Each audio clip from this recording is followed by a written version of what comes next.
Je ne pensais pas qu'il y avait du benzène dans l'air intérieur, mais il y en avait.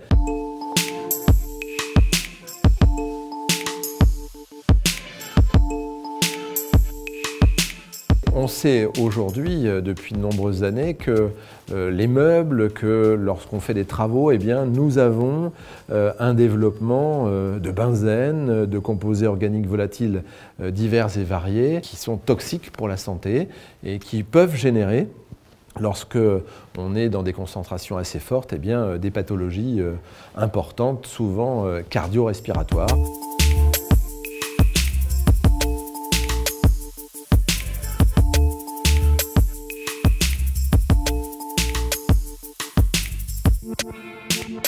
Nous avons des boîtiers extrêmement fins et peu visibles puisqu'ils sont posés aujourd'hui et les enfants ne les ont pas vus. Ces capteurs nous ont permis de démontrer que la qualité de l'air intérieur pouvait être meilleure que dans d'autres écoles. C'est déjà une satisfaction, mais il existe eh bien, des composés organiques volatiles dans les classes que nous devons chasser et l'objectif, en posant d'ici à quelques jours eh bien, ces systèmes d'épuration de l'air, eh bien, nous aurons un air de très bonne qualité. L'air sera revu, corrigé quasiment en permanence.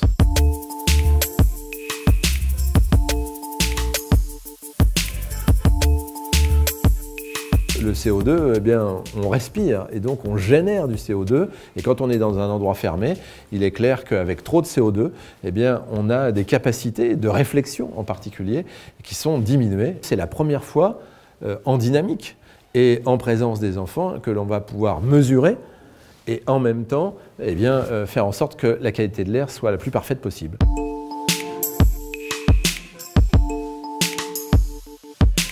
On sait combien coûte pour une collectivité un enfant en école maternelle ou un enfant en école élémentaire. Là, on serait sur quelques euros, en tout cas moins de 10, et par mois et par enfant.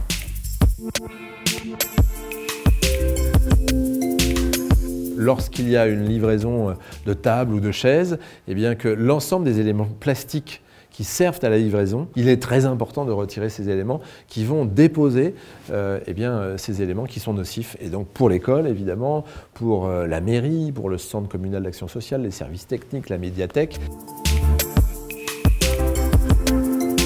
On fera évidemment dans le premier temps la 3e école élémentaire, les écoles maternelles qui sont au nombre de 3 et puis ensuite on passera aux sites notamment sportifs, on pense à cela, on passera d'abord là où les personnes les plus sensibles sont, je pense aux enfants mais aussi à nos aînés, c'est aussi ça notre objectif de protection des habitants.